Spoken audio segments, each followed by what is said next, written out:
Ողջունում եմ ձեզ, սիրելիներ, Աստված օրհնի ձեզ, մեծ պահքի հոգենորոք այս շրջանում, շատ կարևոր է հոգևոր խորհրդածությունները, շատ կարևոր է աղոթքը, ինքնակնությունը, յուրաքանչյուր հավատացյալ պետք է մեծ պահքը որպես առիթ ունենա իր կյանքը, իր ընթացքը վերանայելու համար, մեղքերից ազատագրվելու համար։ Լավ կլիներ, որ մենք այսօր զբաղված լինեինք կամ մտածելու առիթ ունենենք միայն մեր սեփական մեղքերի մասին կամ մեր հոգևոր կյանքի, հոգևոր ընթացքի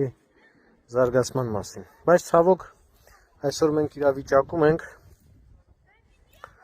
որ բացի մեր անձնական մեղքերից, բացի մեր կյանքի ընթացքից, մեր ներքին աշխարհի, մեր հուզականության եւ մնացածի մասին մտածելուց մենք ստիպված ենք նաեւ մտածել, անդրադառնալ այնպիսի հարցերի, որոնք անհանգստացնում են այսօր մեր հավատացյալներին եւ մեր հասարակական կյանքը, ազգային հասարակական կյանքը։ Այո, մենք այսօր գտնվում ենք մի այնպիսի ժամանակաշրջանում, ապրում ենք այնպիսի օրեր, որ տարիներ առաջ չէինք էլ կարող պատկերացնել, որ հնարավոր էր Հայաստանի նորանկախ պատմության ընթացքում այդպիսի հալածանքների միջով անցնել։ Ուրեմն խոսքը ինչի մասն է, սիրելիներս։ Բոլորիդ է հայտնի, որ օրվա իշխանությունները լցված է մի առաքելության, ճակերտներով առաքելություն ընկալենք,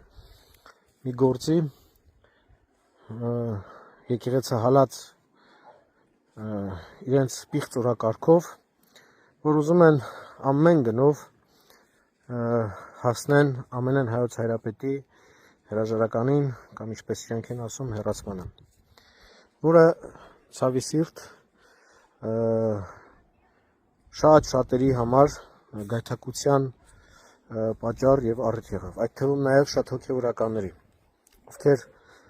եւ եպիսկոպոս եւ arczepiskopos, քահանա եւ սարկավակներ են, թե ներկա եւ թե նախկին հոգեվորականների մասին է խոսքը։ Ուրեմն սիրելիներս,